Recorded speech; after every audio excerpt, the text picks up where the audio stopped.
Buenos días Latinoamérica y buenas tardes Europa. Bienvenidos a nuestro webinar El seguro de responsabilidad civil y el uso del baremo como indemnizaciones justas. Organizado por Cultura de Seguros, página web dedicada a fomentar la cultura de seguros y prevención de riesgos en beneficio de las familias y empresas latinoamericanas. Hoy, nuevamente nos acompaña José Antonio Vadillo Arias. Él es profesor de Derecho Mercantil en la prestigiosa Universidad de Alcalá. Además, se desempeña como delegado territorial de Madrid del Consorcio de Compensaciones de Seguros. Es autor del libro La responsabilidad civil automovilística, el hecho de la circulación, y recientemente acaba de publicar un nuevo libro, en el cual es director y coautor, titulado Las responsabilidades derivadas de la COVID-19, y dirige una revista desde hace 17 años, llamada Responsabilidad Civil, Circulación y Segura, editado por INESE. El formato de nuestra webinar va a consistir de un conversatorio de 60 minutos y cualquier consulta que deseen hacer podrán escribirlo en nuestra opción comentarios para que nuestro invitado nos ayude a resolverla. Bienvenido nuevamente, José Antonio. Es un honor tenerte con nosotros. Muchas gracias por aceptar la invitación para desarrollar este tema tan interesante. La semana pasada hablamos sobre la responsabilidad civil de los empresarios, ¿no?, ante la COVID, y esto pues puede ocasionar daños, tanto materiales como también algunos daños personales a los seres humanos, ¿no? Tenemos entendido que existe una herramienta llamada baremo, y nos gustaría saber cómo nace esta herramienta y por qué. Bueno, pues buenos días allá, buenas tardes acá.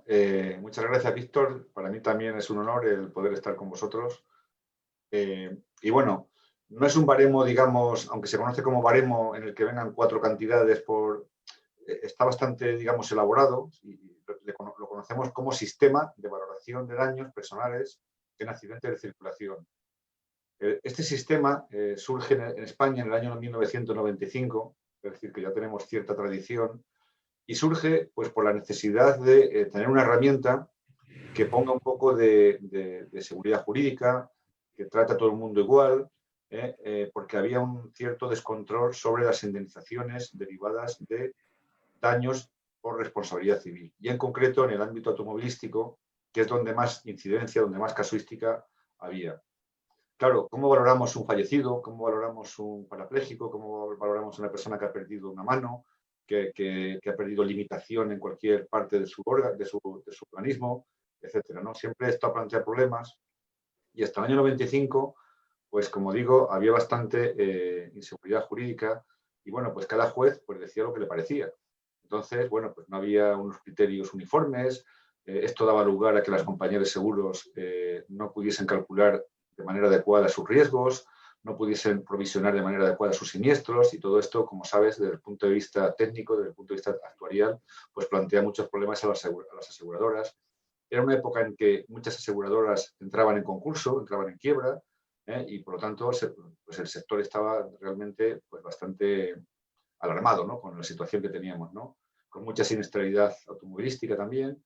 Y bueno, pues al final hubo un consenso, quizá promovido por las propias compañías de seguros, en el sentido de hacer una herramienta que fuese vinculante, que ese es un poco lo importante, al menos en el ámbito automovilístico, ¿no? Y esto fue lo que ocurrió en el año 95, es decir, el legislador pues, creó esta herramienta de tal forma que en el ámbito automovilístico, como te digo, era vinculante y nos vinculaba a las compañías de seguros, a los jueces, a los perjudicados, etcétera. Y lo que se trataba es de dar seguridad jurídica, de cumplir también con el principio de igualdad y de tratar igual a los iguales, y de establecer unas indemnizaciones que compensaran pues, estos daños personales, tanto en su vertiente de daño moral como de daño patrimonial. Este sistema estuvo funcionando durante 20 años, realmente era el primero que tuvimos y tenía muchas carencias y ciertas críticas por parte de la doctrina y también por parte de la jurisprudencia. En el 2015 se aprobó una ley que creó un sistema nuevo, un sistema de valoración nuevo con toda la experiencia que ya teníamos durante los 20 años anteriores, que entró en vigor el 1 de enero de 2016. Y bueno, pues como sabes, como hemos comentado, pues este sistema, a mi juicio, pues es bastante vanguardista, bastante protector de las víctimas de los accidentes de circulación. Contiene, es un poco complicado, pero contiene muchísimos conceptos indemnizatorios e indemniza, como te digo, pues tanto el daño moral como el daño patrimonial. Y el daño patrimonial tanto en su vertiente de daño emergente, gastos que pudiera tener el lesionado presentes y futuros, como en su vertiente de lucro cesante, es decir, lo que deja de ganar en el futuro si fallece o si tiene una incapacidad permanente total, absoluta o parcial.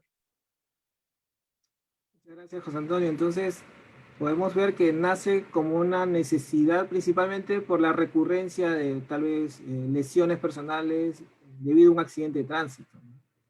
Y entendería que las compañías de seguros tenían problemas al inicio para poder determinar o predecir cuáles serían los montos a indemnizar o a resarcir a las personas, y esto tal vez en algún momento encarecía el seguro, ¿no? Para los mismos asegurados.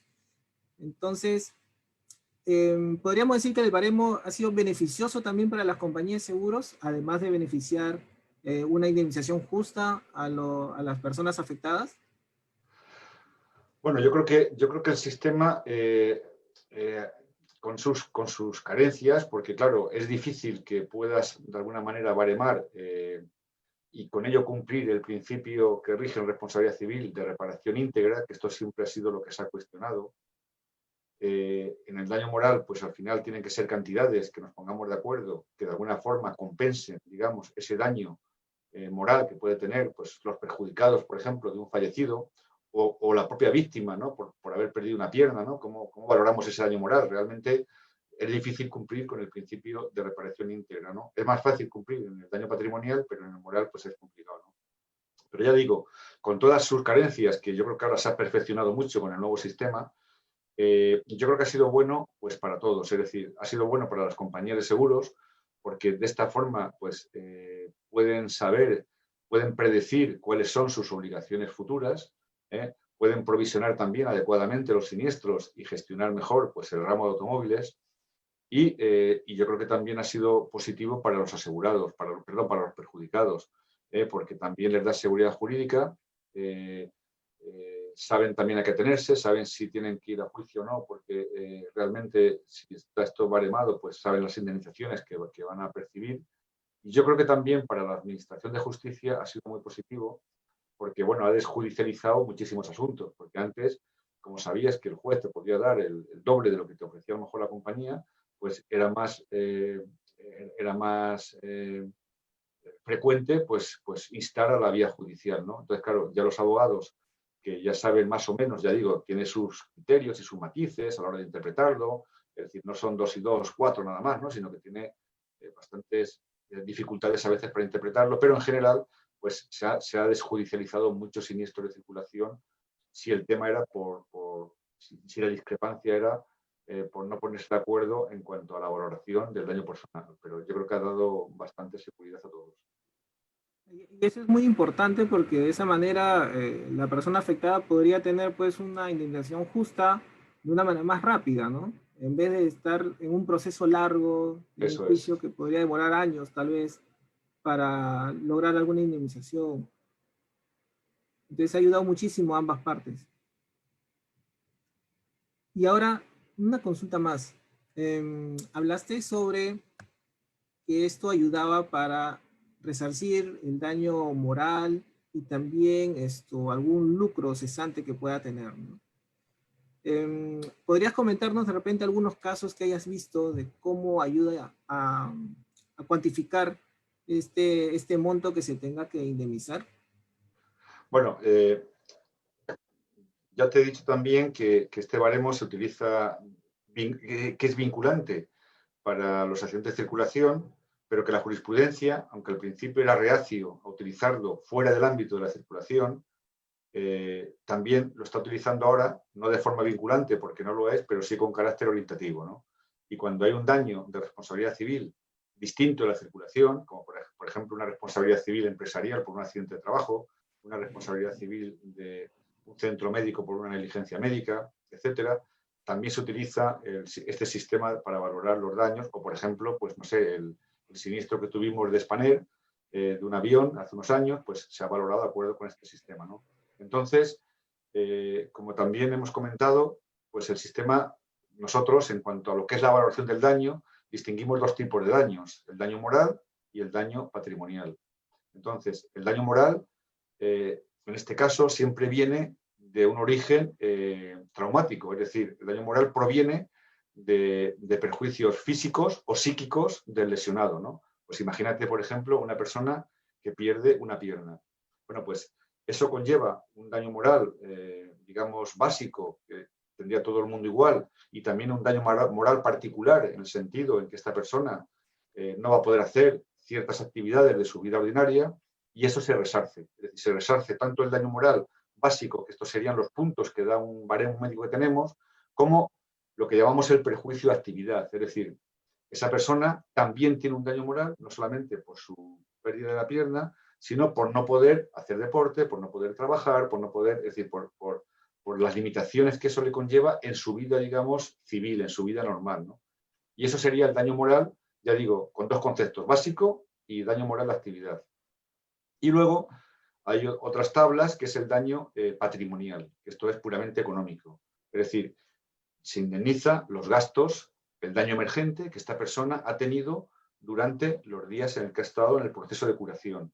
Y una vez que tiene el alta con secuelas, también, en algunos casos, en los más graves, también se indemniza el gasto futuro que vaya a tener, pues, de rehabilitación, de asistencia sanitaria, de ayuda a tercera persona, de prótesis, de adecuación de vivienda, de costes de movilidad, etc. Y luego, además, ese sería el daño patrimonial, gastos emergentes, tendríamos el lucro cesante. Es decir, si esta persona estaba parada o trabajaba o incluso era menor de 30 años que no había accedido al mercado laboral, también se le concede lucro cesante. E incluso si se dedicaba a las tareas del hogar. Es decir, aunque en las tareas del hogar no tienes unos ingresos, pero se ha considerado también, que a mí me parece un avance importante, que las personas dedicadas a las tareas del hogar también se les reconozca un lucro cesante en el caso de que fallezcan, para beneficiar a sus familiares, o en el caso de que tengan una invalidez permanente, total o absoluta. Entonces, en esos casos, lo que se resarce es el lucro cesante futuro, es decir, lo que va a dejar de ganar hasta que se jubile, se ha calculado hasta los 67 años, de esa persona que ha perdido una pierna y no puede trabajar. Entonces, bueno, pues esos son un poco los conceptos así, dicho muy rápido, que indemniza este sistema. Por un lado, el daño moral. Dentro del daño moral distinguimos en lo que denominamos daño moral básico, que tendríamos todo el mundo igual, y luego el daño moral por actividad o el daño moral particular, porque esa lesión me impide hacer muchísimas cosas y eso produce una frustración, una aflicción y un daño moral, y luego el daño patrimonial, como te digo, en sus dos vertientes, tanto de lucro cesante como de daño emergente. Qué interesante y me parece justo, ¿no? Sobre todo para las personas que trabajan en el hogar, y no perciben un sueldo, entonces definitivamente pues se les asigne alguna remuneración por los daños sufridos, ¿no? Y en este caso, ¿usarán como referencia algún sueldo mínimo que tenga el gobierno o que haya determinado el gobierno para todos los casos? Sí, sí, a la hora de calcular el lucro cesante, se tiene, para tener en cuenta los ingresos de la víctima, se tiene en cuenta si están trabajando o son trabajadores autónomos o por cuenta ajena que tienen un salario, se tienen en cuenta sus rendimientos netos del último año o la media de los últimos 3 si fuese favorable. Y eso es lo que podríamos decir que es la referencia que se tiene en cuenta a la hora de calcular el lucro cesante, ¿no? A eso se descuenta las percepciones que va a percibir del sistema público de la seguridad social. Y entonces, pues la pérdida neta sería eso, es decir, lo que yo gano menos lo que voy a percibir de la seguridad social. Y esa es mi pérdida neta, que con una serie de criterios actuariales, como la tasa de descuento, la duración del perjuicio, etcétera, pues se calcula el lucro cesante. Las personas que no tienen ingresos, por ejemplo, las personas dedicadas a las tareas del hogar, se ha considerado que, en este caso, para calcular su lucro cesante, se pone un salario mínimo interprofesional, que en España, pues ahora mismo está alrededor de los 11.000 euros o por ahí, ¿no? Y, por ejemplo, las personas menores de 30 años que no han accedido al mercado laboral también tienen derecho al lucro cesante en el caso de que les quede una invalidez permanente, absoluta, etcétera, etcétera, o total. Y aquí se les ha considerado para el cálculo de ese lucro cesante un salario 0,5 mínimo, mínimo, ¿no? Es decir, 1,5 el salario mínimo interprofesional. Es decir, que los que tienen ingresos serían sus ingresos, los que no tienen ingresos, como estos dos casos, pues en el caso de las personas dedicadas a las tareas del hogar, un salario mínimo, y en el caso de los pendientes de la actividad del mercado laboral, 1,5 salarios mínimos internacional para calcular ese lucro cesante.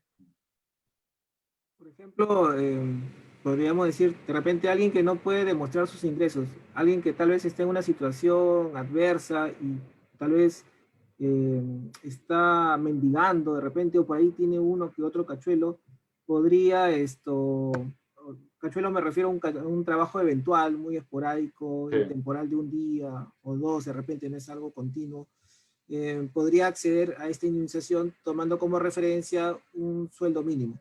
Eso es, un salario mínimo interprofesional sería siempre lo mínimo que se va a tener en cuenta como referencia para las personas que no acrediten ingresos o que incluso ganen menos, siempre se va a tener en cuenta al menos un SMI, que le llamamos aquí, salario mínimo interprofesional. Sí. Por ejemplo, si un niño de 10 años, 12 años, también sufre algún perjuicio, eh, ¿entra dentro de este criterio de menores de 30 para un salario mínimo? Efectivamente, a los menores de 30 años la referencia va a ser 1,5, salario mínimo interprofesional.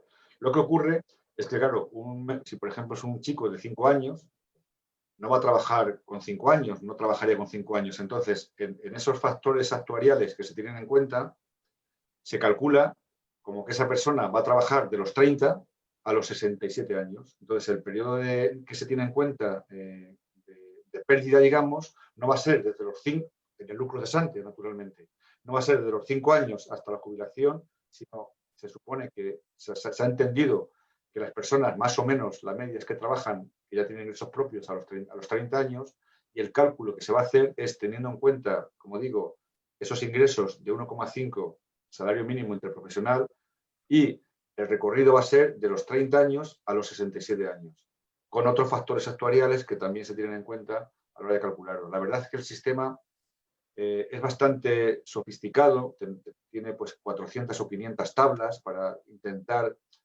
no contempla todas las situaciones porque sería imposible, pero sí que contempla la mayoría, ¿no? Y entonces, bueno, pues hay unos cálculos ahí actuariales que, bueno, que intentan más o menos calcular cuál es la pérdida pues, que puede tener, por ejemplo, un niño de 5 años que le va a quedar una incapacidad permanente absoluta, que no va a poder trabajar en nada, y que, bueno, por lo menos va a recibir pues, unas cantidades que le pueden compensar de alguna forma, no sé si al 100%, pero le pueden compensar ese procesante con independencia de lo que se le haya otorgado como daño moral, que es otra cosa distinta. ¿Cómo funciona, José Antonio, en el caso de una persona que está embarazada y en un accidente de tránsito pierde a su bebé, ¿no? Bueno, En esa situación, ¿cómo actúa? sí, sí, el sistema ahí contempla, primero, las lesiones que esa persona embarazada tenga van por un lado, evidentemente, y se le compensan con los conceptos que acabo de decir, daño moral, daño patrimonial, etcétera.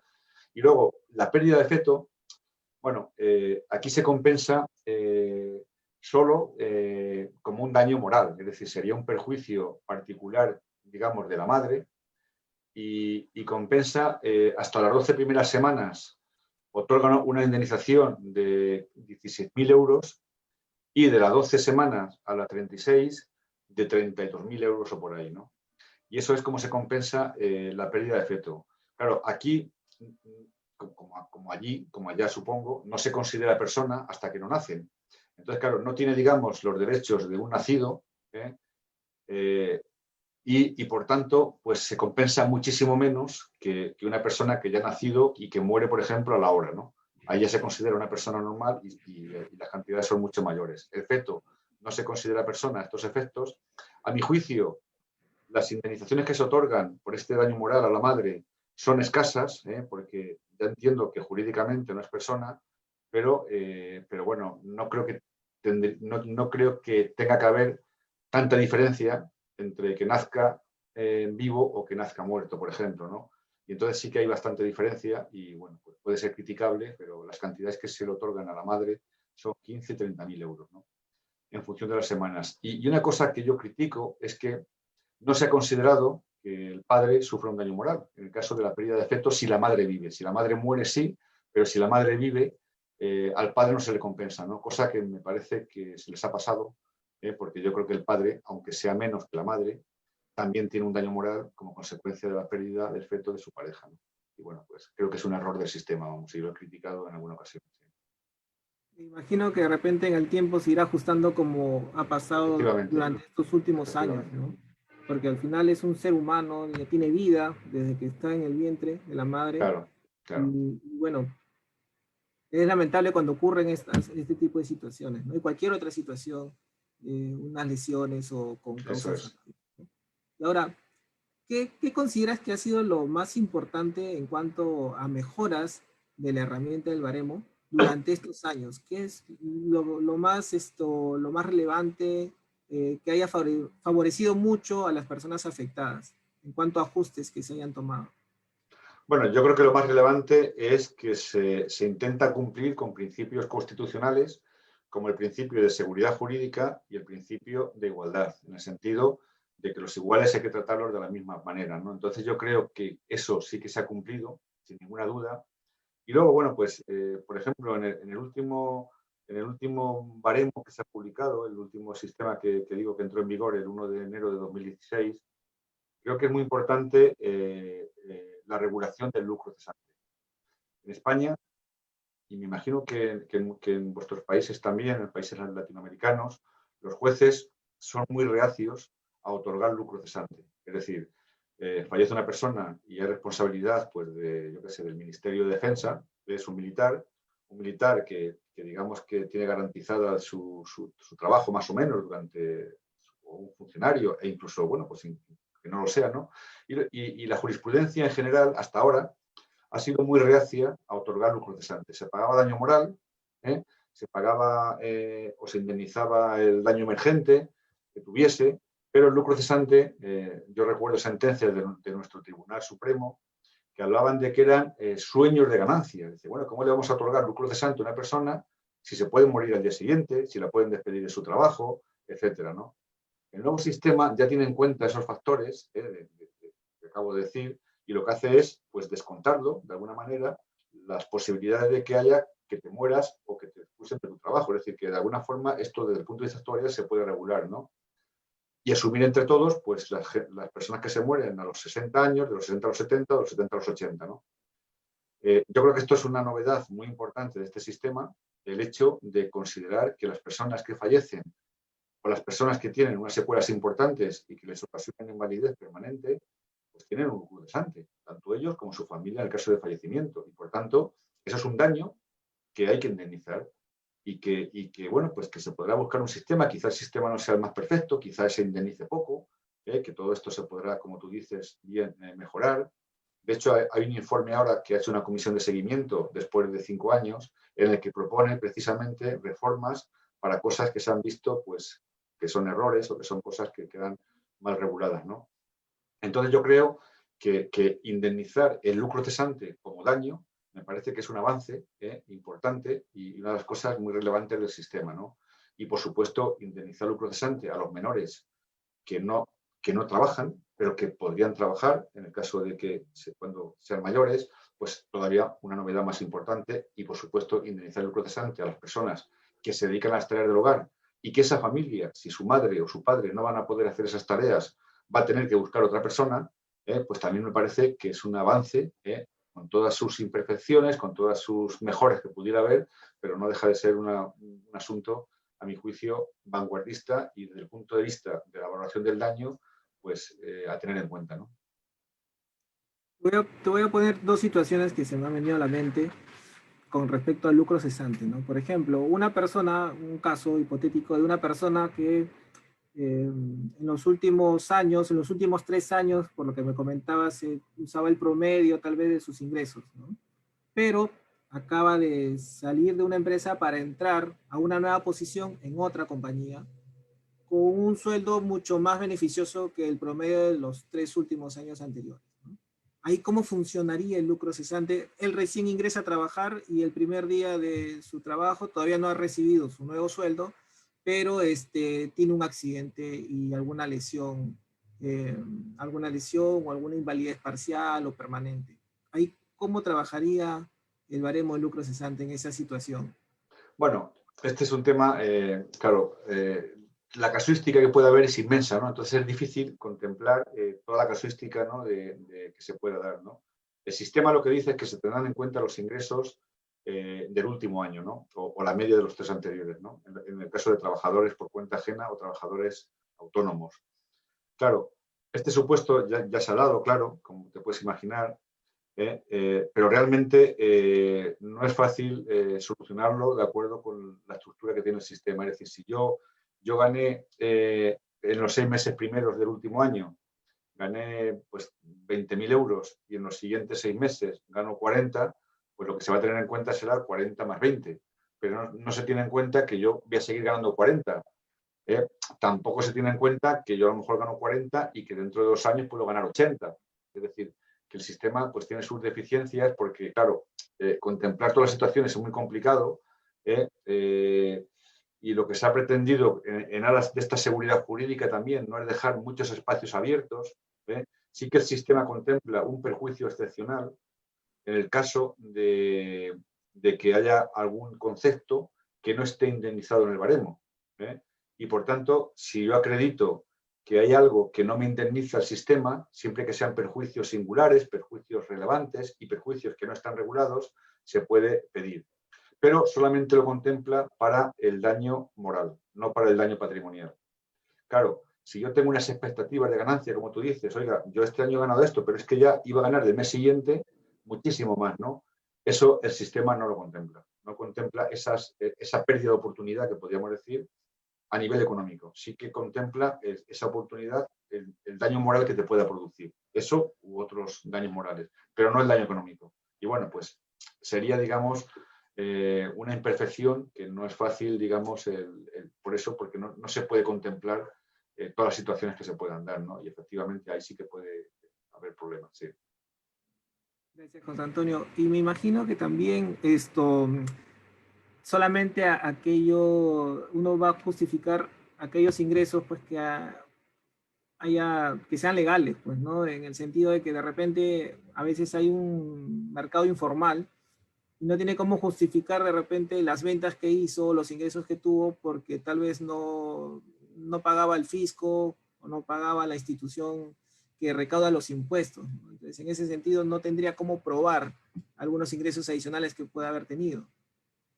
Sí, en esos casos, claro, el sistema parte de que tienes que acreditar ingresos que sean legales y que los puedas justificar de alguna manera, con independencia de que se pague al fisco o no se pague. Es decir, si yo consigo que el empresario me haga un certificado y me diga lo que me ha pagado, eh, aunque haya sido ilegal, pero yo lo tengo, bueno, pues eso valdría también. Es decir, si puedes justificar tus ingresos de manera fehaciente, con independencia de que hayas incumplido obligaciones tributarias, no entramos en eso, digamos, ¿no? Lo que pasa es que es verdad que muchas personas pues, reciben un dinero negro que el empresario no se lo va a justificar y por tanto pues no se va a tener en cuenta a la hora de calcular sus ingresos, ¿no? Bueno, ese es un problema que se plantea, o se plantea, por ejemplo, aquí en España los autónomos que cotizan algunos lo que llaman por módulos, y es que la ley, y esto es legal, les permite cotizar, pues, o declarar a Hacienda, al fisco, una cantidad determinada. Un taxista, pues a lo mejor gana 30.000 euros, pero Hacienda le dice, usted puede cotizar como si sus ingresos netos fueran 9.000 euros. ¿Quiere usted acogerse a este sistema? Claro, si tiene un accidente, él va a pretender justificar que obtiene unos ingresos de 30.000 euros, que si tiene una contabilidad muy ordenada se podría ver, pero realmente es muy difícil porque precisamente están en este sistema por módulos porque les evita tener contabilidad, ¿no? Entonces, es legal, pero claro, al final solamente me puede acreditar que sus ingresos netos son 9.000 euros. Y por lo tanto, le tengo que calcular el lucro cesante de acuerdo con sus ingresos netos. Pero bueno, en todo caso, como siempre se va a tener en cuenta el salario mínimo interprofesional, pues al final pues siempre va a haber un mínimo que se va a tener en cuenta a la hora de calcular el lucro cesante, ¿no? En el caso de que no se acrediten ingresos. Interesante, interesante, José Antonio. Y qué bueno que esto está ayudando mucho a las personas y también a las compañías de seguros en esto, estimar mejor las pérdidas. Y se me trae a la luz ahorita, he estado leyendo mucha información últimamente sobre los bitcoins, ¿no? Y que las personas, algunos se están haciendo millonarios con esta criptomoneda de los bitcoins, ¿no? Y en un par de días pueden ganar miles de dólares dependiendo de la inversión que hayan hecho, ¿no? Y esto pues al ganar en un par de días miles de dólares, esto va a distorsionar su promedio, ¿no? De los Ya, ingresos ya. del último año y puede salir pues de las estimaciones que hagan las compañías de seguros en función de las indemnizaciones, ¿no? Y el tema de los bitcoins sí lo pueden demostrar a través del aplicativo y ahí muestran cuáles son sus ingresos, ¿no? Pero esos ingresos recién son materializados cuando retira todo su dinero, todavía se queda en esa cuenta, ¿no? En ese sentido, no sé si han tenido casos de personas que hayan tenido indemnizaciones y han usado el tema de bitcoins como sustento de ingresos que hayan tenido en los últimos años. Bueno, no conozco ningún caso que se haya dado, ni a nivel jurisprudencial tampoco, sobre este tema, pero sí que es verdad que lo mismo que se puede dar ese caso, se puede dar pues una persona que es comercial y que en un momento dado pues tiene unas ventas, pues porque ha hecho un negocio importante, pues muy importante en las ventas, ¿no? Y recibe unos ingresos por ello, ¿no? Bueno, pues el sistema, digamos que estos ingresos variables, que podríamos decir que son, que no los recibes todos los días, lo que hace o lo único que se puede hacer es anualizarlos. Es decir, yo he estado 11 meses en el último año sin cobrar nada y en un mes cobro 50.000 euros, por ejemplo, 50.000 dólares. Bueno, pues lo que hay que hacer es que esos 50.000 dólares es lo que yo he cobrado en el último año y por tanto lo que el sistema establece es que tendremos en cuenta esos ingresos como si fueran de un año, a la hora de calcular el lucro cesante por días o por la invalidez que te pueda quedar, ¿no? Entonces, claro, el sistema está preparado solamente para eso, para decir que esto es lo que yo he conseguido durante un año, haya sido en un mes, en dos, en tres o en 12. ¿Eh? Y esto es lo que vamos a tener en cuenta a la hora de poner el ingreso neto del que yo hablaba, ¿no? Claro, si la compañía viese que esto es pues, un pelotazo, ¿no? Que tú consigues pues, 2 millones de euros en un día, ¿no? Y claro, no es que estos son mis ingresos futuros, ¿no? Bueno, pues yo supongo que en un caso como ese la compañía se opondría y tendríamos que ir a la vía judicial y que el juez interpretase si realmente el sistema pretende eso o no. Yo creo que no pretende eso porque, claro, no es normal que tú vayas a ganar 2 millones o 3 millones de euros y que además no los puedas ganar ya como consecuencia de tu patología, más cuando se hacen estos ingresos, digamos, de manera no física, sino pues, si te quedas inválido totalmente y no puedes. Pero bueno, pues habría que ver esos casos especiales, que esos, yo entiendo que esos supuestos al final no queda más remedio que acudir a la vía judicial para ver si eso realmente distorsiona de alguna forma el sistema, ¿no? El sistema no pretende eso, ¿no? Pero claro, pero si se da y aplicas la norma de manera, digamos, literal, pues lo que tengo que tener en cuenta es, esos son los ingresos del año. Eso más lo que haya recibido durante los meses anteriores. Pero no ha sido nada, solamente ha sido 2 millones de dólares porque he conseguido por ahí, bueno, pues, y que luego ya no puedo conseguirlo, claro. Hay que ver si luego puedes conseguirlo, ¿no? Para que sea procesable, ¿no? Bueno, pues yo creo que esos supuestos más patológicos, digamos, o más raros, pues habría que solucionarlo pues a través de la vía judicial, ¿no? Ahora, entiendo que de repente el baremo te puede dar un monto de indemnización para el tercero afectado, pero siempre tenemos pues el límite de la suma asegurada, ¿no? El límite de la suma asegurada que figura en las pólizas. Si es que ese monto supera el límite, la diferencia la tendrá que asumir la persona responsable, entendería.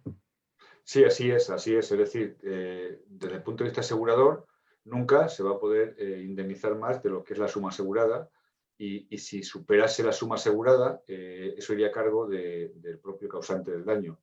Lo que ocurre es que en automóviles hubo una reforma, nosotros estamos muy mediatizados por directivas comunitarias al formar parte de la Unión Europea, entonces hubo una reforma en el año 2007, adaptamos una directiva nueva, la quinta directiva, y nos obligaba a subir los límites del seguro obligatorio de responsabilidad civil de la circulación de vehículos a motor. Y bueno, nosotros lo subimos más incluso de lo que nos obligaba la directiva Y actualmente los límites son totalmente desorbitados. Es decir, el seguro obligatorio de responsabilidad civil lo que cubre son 70 millones de euros por daños personales y 15 millones de euros por daños materiales. Además, todas las compañías ofrecen un complemento de responsabilidad civil, un seguro voluntario, que añade otros 50 millones más. Claro, no he conocido ningún siniestro en los últimos años, desde que está esto en vigor, que fue el 1 de enero de 2008, que supere estos límites, y sería casi imposible que lo superase, ¿no? Entonces, claro, pues al final las compañías de seguros tienen que pagarle el 100% de los lesionados, ¿no? Un gran lesionado, un tetrapléjico, por ejemplo, que sea muy joven, pues en España se puede indemnizar en torno a los 3,5 millones, 4 millones y pico el sistema, ¿no? Que sería el lesionado más grave, ¿no? Claro, si tenemos 70 millones de euros, pues nunca va a pasar, ¿no? Esto sí se plantea, este problema sí que se plantea en otros ámbitos de aseguramiento, donde no existen límites de suma asegurada tan altos. Por ejemplo, en la responsabilidad civil empresarial, responsabilidad civil de explotación, pues a lo mejor una pequeña empresa pues tiene 1 millón de euros por siniestro, pero luego por víctimas, como ocurrirá ya, se ponen sus límites por víctimas, ¿eh?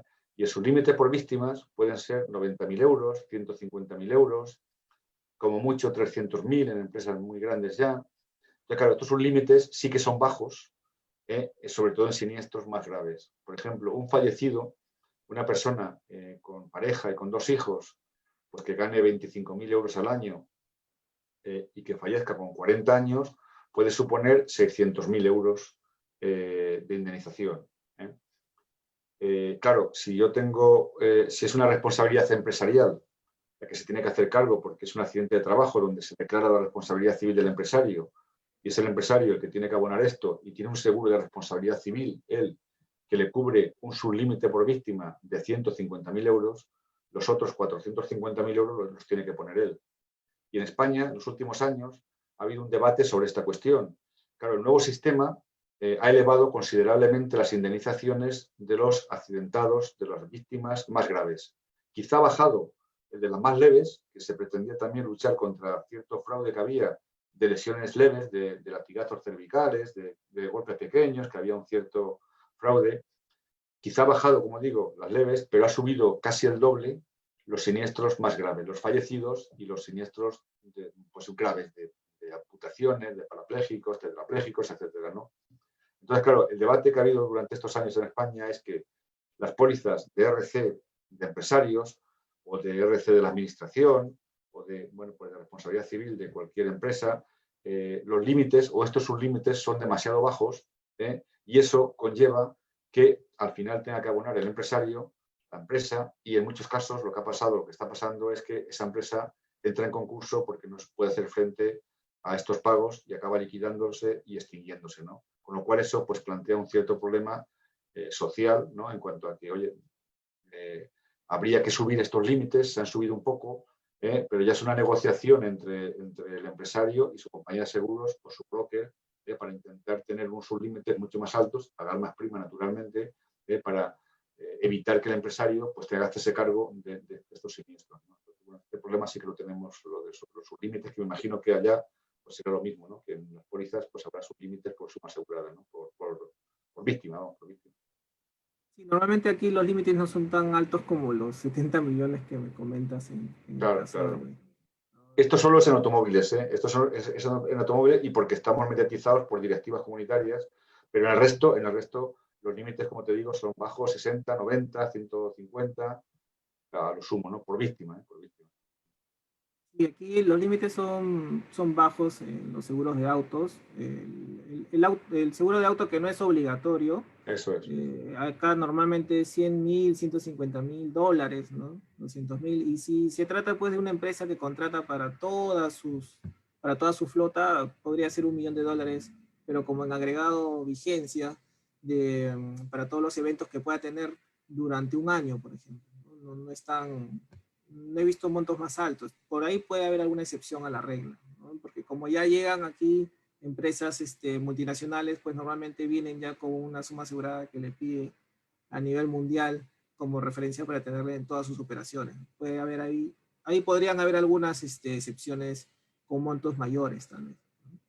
Pero qué interesante este tema, pues que la frecuencia, o sea, los siniestros más frecuentes son los que tienen límites más bajos, y entiendo que los menos frecuentes tienen un límite mucho más alto, ¿no? Pero que sí los casos severos se incrementaron en el monto de las indemnizaciones, ¿no?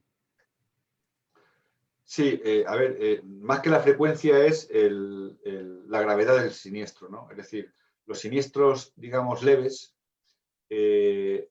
como te digo, pues había cierto fraude por parte de las víctimas, y lo que se ha pretendido es que estos siniestros no se indemnicen como secuelas, salvo que realmente haya un informe médico concluyente, que haya, digamos, pruebas y que solamente se indemnicen como días de lesión temporal. Y esto ha hecho que estos siniestros, que es la masa, digamos, baje un poquito, y sin embargo los siniestros más graves, sobre todo los fallecidos o los grandes lesionados o lesionados ya muy graves, esos, pues la mayoría se indemnizan el doble de lo que se indemnizaba antes. Es decir, si la media antes en fallecimientos eran 200.000 euros, ahora la media de fallecimientos son 400.000 euros más o menos. Es decir, ha subido considerablemente porque se pretendía eso, ¿no? De compensar los graves y de disminuir un poco ese posible fraude que se entendía que había, ¿no? Y en ese caso, ¿cómo determinan la invalidez o el grado de invalidez de las personas? Hay una junta médica que es como un ente autónomo que no depende de las compañías de seguros ni del Estado. ¿Cómo funciona ahí para poder determinar el grado de invalidez de las personas? Sí, aquí normalmente lo que son los trabajadores se determina a través digamos, de servicios públicos. Lo hace la Seguridad Social, tiene un organismo que se llama Unidades Médicas de Valoración, que son las que determinan pues, el grado de invalidez y la invalidez que tiene un lesionado que ha tenido un accidente o que ha sufrido daños por cualquier motivo, ¿no? Entonces, digamos que en lo que respecta al lucro cesante, pues es lo que le vincula, digamos, a las compañías de seguros.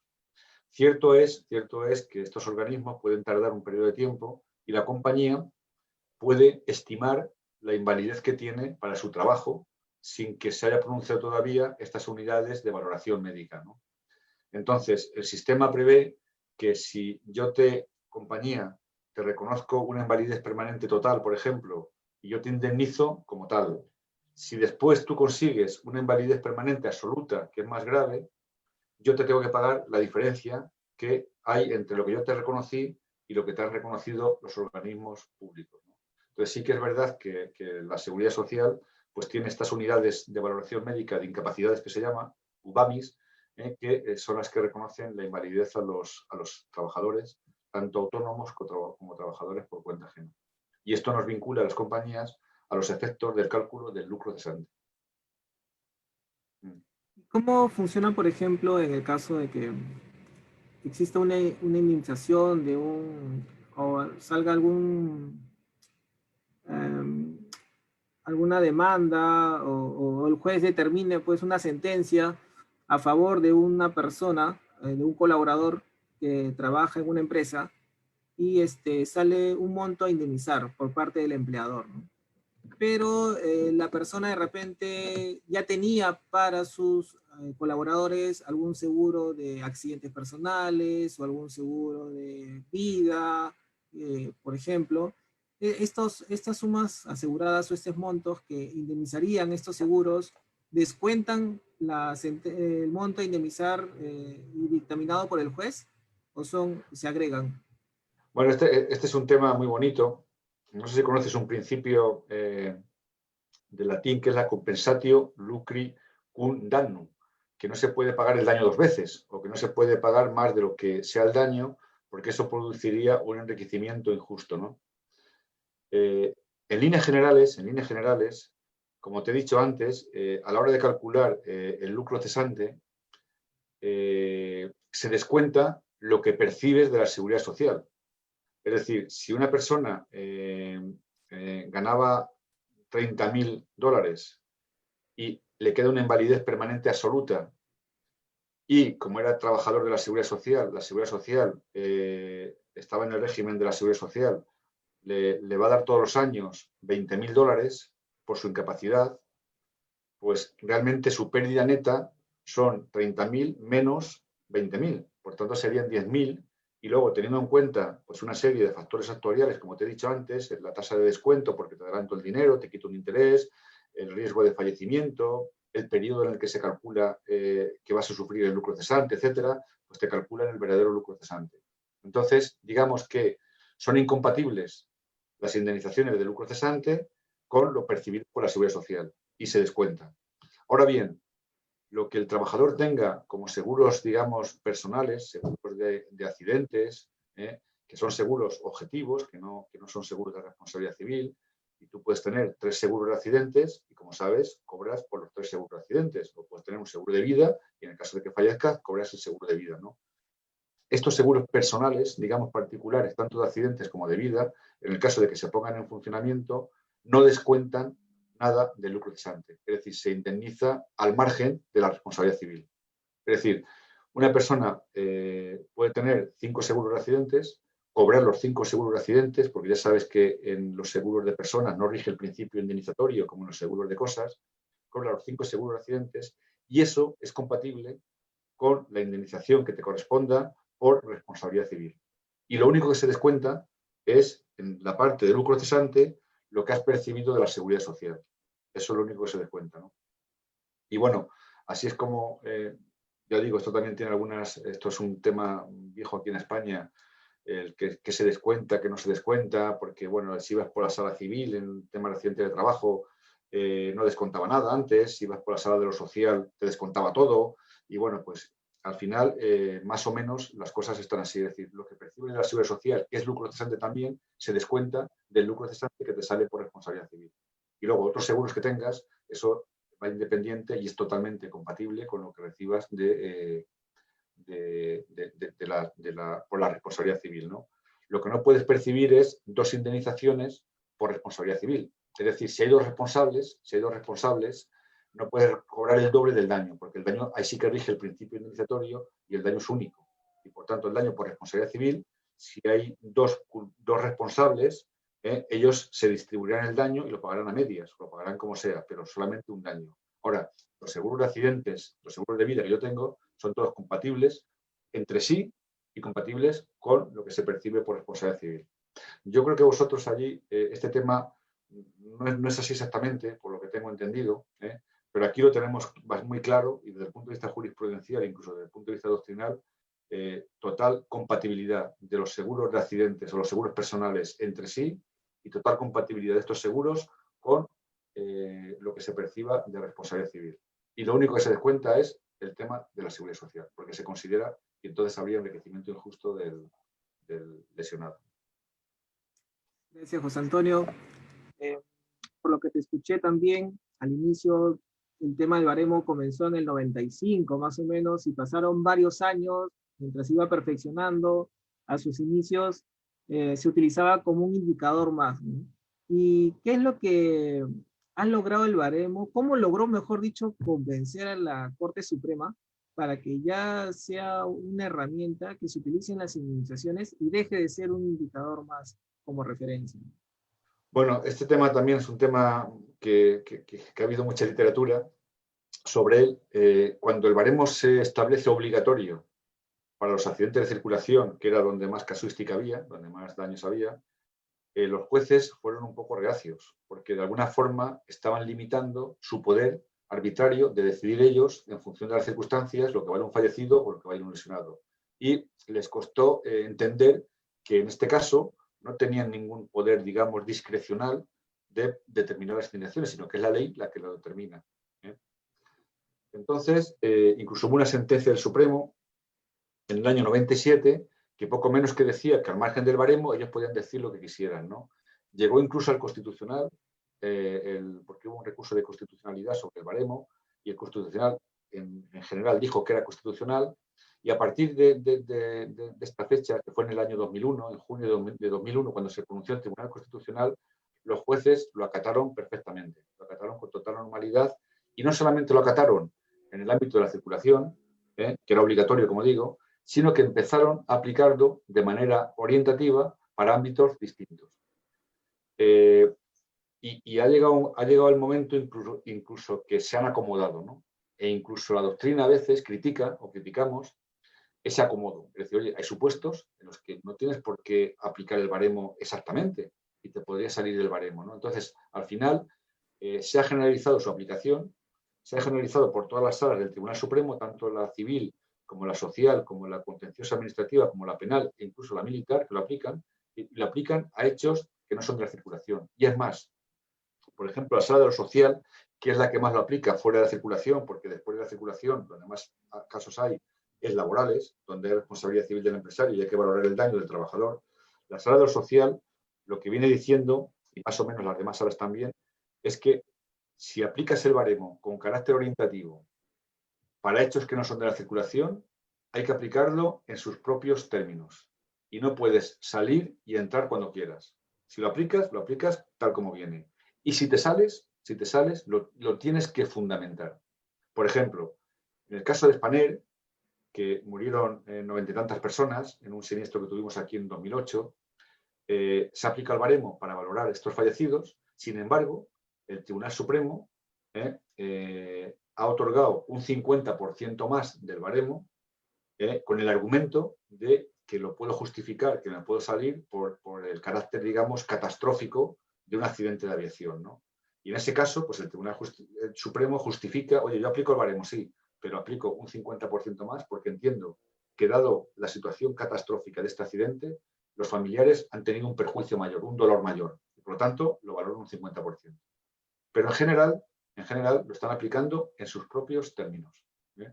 Cosa que me parece razonable, ¿no?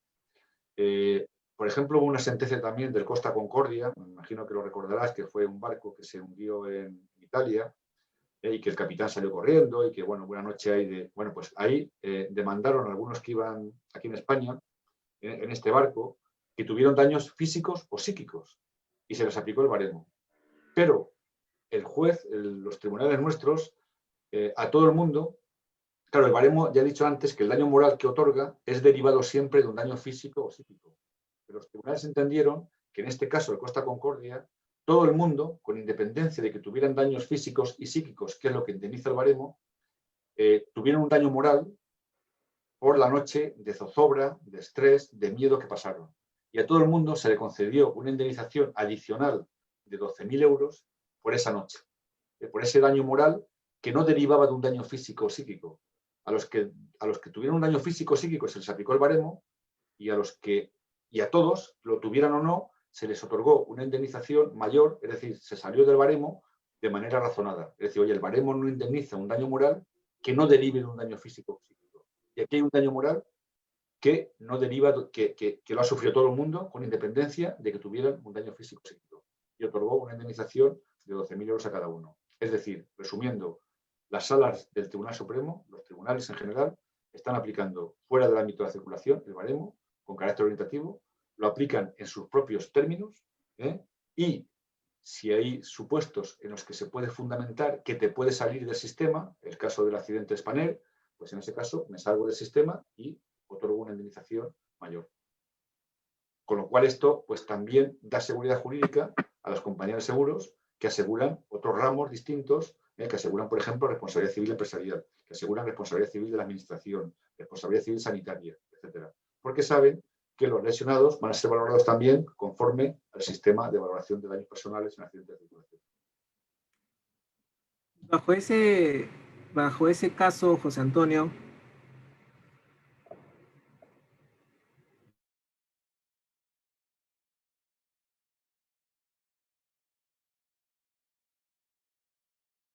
No te oigo, Víctor, ahora.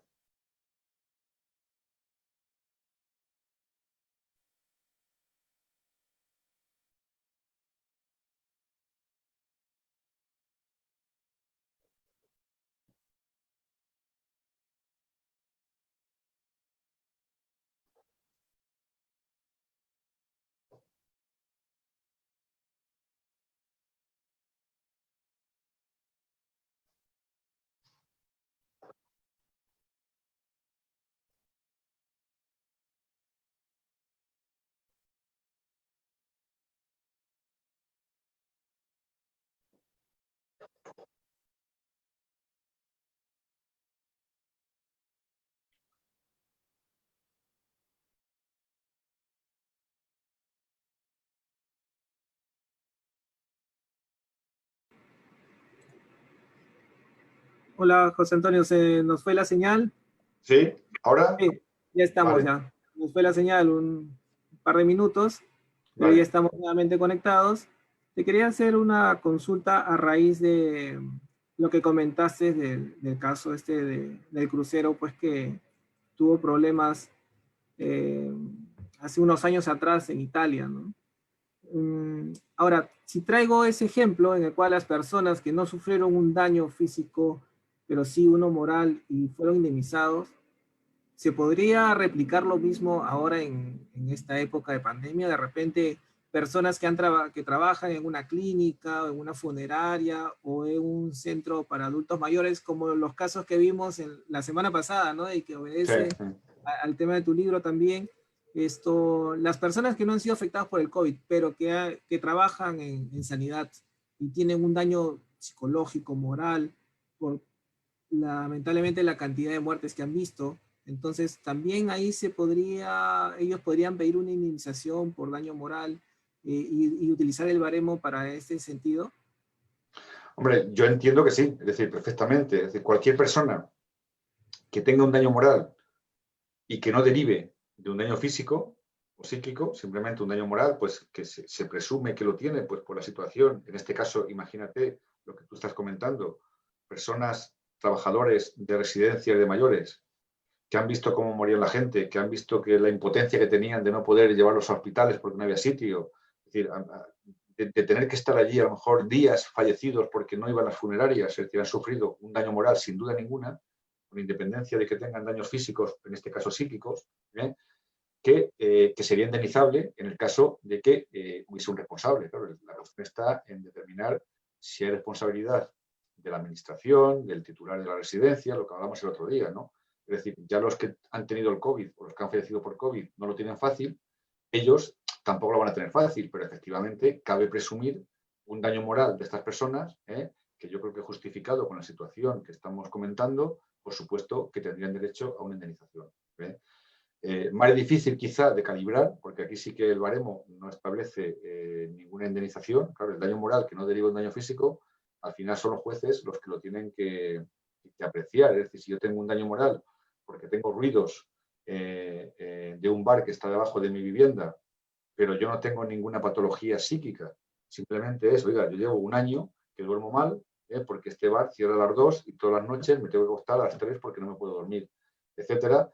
Yo entiendo que ese daño, y de hecho se compensa, es indemnizable. Lo que pasa es que un debate que hay aquí es, y que habrá en todos sitios, que en todo, a nivel, digamos, mundial, es cómo resarcimos ese daño moral. Al final ahí sí que tiene que ser el juez el que determine qué cantidad otorga a la víctima de un daño moral.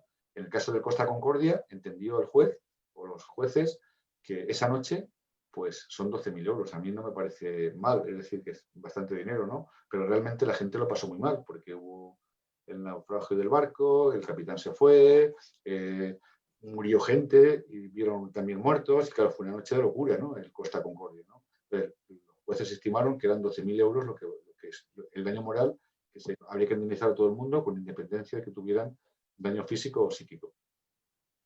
Porque ya genera una jurisprudencia, ¿no? Al respecto Claro, claro. y hace que lo puedas utilizar como referencia para poder pedir algunas No te... indemnizaciones, ¿no? Ahora sí. Ahora, entonces, ahora, lamentamos lo ocurrido en la explosión de ayer en Madrid, ¿no? Muchas gracias. Lamentablemente, algunas personas que han perdido la vida y otras que están heridas, ¿no? Por lo que he Sí. podido leer, se presume que ha sido una fuga de gas, ¿no? Entonces, ahí creo que colindante había una casa para adultos mayores también, ¿no? Ellos también van a sufrir algún daño moral, creo que no habían heridos, pero sí van a sufrir un daño moral. Lo mismo va a ocurrir con los que vivían alrededor y mucho mayor daño va a ser aquellos que han estado dentro, ¿no? Entonces, y lamentablemente las familias de las personas que han fallecido. En este escenario, hasta que se determine quién es el responsable, me imagino pues que el baremo también va a servir de mucho para poder brindar indemnizaciones justas, ¿no? A las personas afectadas directamente y también a las que indirectamente han tenido algún daño moral. Bueno, efectivamente, es decir, este es un accidente donde puede haber responsabilidad civil de alguien, podría ser una manipulación errónea, por ejemplo, del dueño de la vivienda, parece ser que por la envergadura es un problema de la instalación. Normalmente en estos casos la responsabilidad suele recaer sobre el instalador, estamos ante una actividad de riesgo, donde la legislación de consumidores establece pues, una responsabilidad objetiva o al menos una presunción de culpa, es decir, que la carga de la prueba la va a tener que tener el instalador del gas y, por tanto, en principio, cabe pensar todavía sin las investigaciones oportunas, que la responsabilidad va a recaer sobre el instalador del gas, ¿no? Los seguros de daños, los seguros de comunidades, por ejemplo, los multirriesgos de comunidades, en este caso, si lo tenía el edificio, pues una cobertura básica que hay en todas las pólizas es incendio, rayo y explosión. Por tanto, si la comunidad tiene la garantía de incendio, de rayo y explosión, que es la básica, es decir, si tiene seguro, lo va a tener, pues se hará cargo de los daños del continente, digamos, ¿no? Luego ya, si las viviendas tienen sus seguros particulares que también cubren la explosión, pues entonces cubrirá tanto el continente como el contenido. Pero en cualquier caso, las compañías de seguros van a reclamar, una vez que paguen, por la acción subrogatoria, se van a subrogar en la posición de su asegurado y van a reclamar al tercero responsable, si lo hay, ¿no? Y en este caso, pues las compañías harán esto, pagarán y luego reclamarán contra, y el que no tenga seguro, pues reclamará directamente contra el responsable, ¿no? Y, efectivamente, los daños personales que haya, los fallecidos, en este caso, o los lesionados que ha habido, pues se van a valorar seguramente, sin ninguna duda, de acuerdo con este baremo. Es decir, ¿por qué? Porque se va a aplicar, no es un accidente de circulación, pero esto será un tema civil o un tema penal, pero tanto los jueces penales como los civiles, lo normal es que apliquen el baremo para valorar los fallecidos que ha habido. Luego, pues este daño moral que tú dices, que no ha derivado ya de un daño físico o psíquico, es ya más complicado porque bueno, también hay una jurisprudencia que no cualquier cosa que me pase tengo que reclamar, ¿no? Yo me acuerdo un día a un catedrático que le preguntaban una pregunta parecida a esta, oye, un daño moral porque he visto alguna explosión, y dijo, pues eso es atil, eso es atil y ya está, cúrese usted con una pastilla Es decir, que no todo daño moral es reclamable, ¿no? Pero bueno, pero pudiera ser, es decir, porque esta gente ha sufrido miedo, ha sufrido también estrés, y bueno, pues se puede reclamar. No es habitual, cosas así muy esporádicas, reclamar un daño moral o cosas muy puntuales, reclamar un daño moral que no derive de un daño físico o psíquico. Normalmente cuando se reclama un daño moral de este tipo es porque ha habido, digamos, una continuidad en el daño, ¿no? El caso que te pongo de un bar que tiene mucho ruido y que los vecinos no pueden dormir, ¿no? Y bueno, pues empiezan denunciando al ayuntamiento, en el ayuntamiento, a consumo, y bueno, pues al final se meten en un procedimiento judicial. Ya llevo 2 años en esta situación. Es verdad que no tengo ningún daño acreditado por un psiquiatra, pero cabe presumir que es que yo no he dormido, que yo he tenido estrés, que yo he tenido tal, ¿no? Y en esos casos sí que se indemniza este daño moral que no deriva de un daño psíquico ni físico, ¿no? Pero casos así muy puntuales, por supuesto que a las víctimas, sin ninguna duda, a los que sufran daños físicos, sin ninguna duda, y a los demás, pues es más complicado el que pueden acreditar que, bueno, que eso les ha sufrido un perjuicio, un estrés y que eso sea indemnizable. Muchas gracias, José Antonio. Gracias por tu extraordinaria explicación y ponencia. Nos has ilustrado muchísimo sobre la importancia del baremo, ¿no? Sobre todo para poder conseguir indemnizaciones justas y cómo ha ayudado tanto a personas afectadas como las compañías de seguros a tener mayor claridad y un mejor horizonte en el futuro. No sé si tienes algunas palabras finales antes de terminar nuestro conversatorio.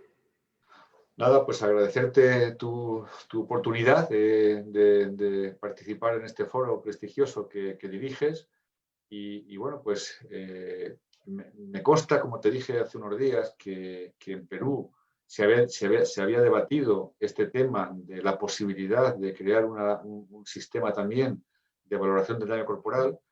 Sé que los países latinoamericanos, muchos de ellos están en ello, están trabajando en ello. También sé que hay una jurisprudencia muy consolidada en muchos países latinoamericanos en los que ya los propios jueces tienen, digamos, unas reglas, unos parámetros, ¿no?, para valorar el daño, para evitar esa posible arbitrariedad en cuanto a valorar unos daños más que otros, ¿no?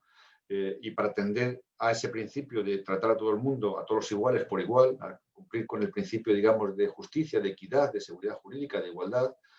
Y bueno, pues yo creo que es un sistema, siempre es difícil la valoración de un daño personal, siempre es difícil, sobre todo en los grandes lesionados, pero aquí en España tenemos una cultura ya desde hace años, aquí tenemos una persona muy prestigiosa que ha escrito muchísimo y que lleva muchísimos años trabajando, y quizá la cultura que nos venga de valoración del daño corporal pues nace un poco de esta persona, que es un abogado muy prestigioso que se llama Mariano Medina Crespo, que ha publicado muchísimas cosas, que es citado incluso, he visto en sentencias, porque las sentencias de los jueces latinoamericanos suelen citar la doctrina, en España no se cita nunca, pero allá sí, y este hombre es citado allí en algunas cortes supremas de países vuestros, y bueno, pues creo que es apasionado este tema, que me ha encantado, me he sentido muy cómodo hablando contigo, participando en este foro, y que bueno, pues a tu disposición para lo que necesites. Al contrario, el agradecido soy yo, José Antonio, por aceptar nuevamente nuestra invitación, tu predisposición para poder compartir tanto conocimiento, ¿no? Sabemos que has escrito más libros de los que mencioné al inicio, y el hecho de pues, que desees compartir con nosotros ese aprendizaje que has tenido, para nosotros significa muchísimo. Muy bien. Gracias, José Antonio, por todo. Gracias. Gracias a las personas que estuvieron conectadas. Pueden ver la repetición, lo vamos a colgar el día de mañana en nuestro canal en YouTube. Y también prepárense, porque el día lunes tenemos un tema muy importante relacionado sobre la ley del seguro en el mercado chileno. Así que el lunes a las 7:30 tenemos también un invitado de lujo, ¿sí?, con el cual vamos a hablar sobre este tema tan importante. Nuevamente, gracias, José Antonio, gracias a todos que se conectaron con nosotros, y será hasta la próxima. Que tengan un buen día, bendiciones. Hasta luego.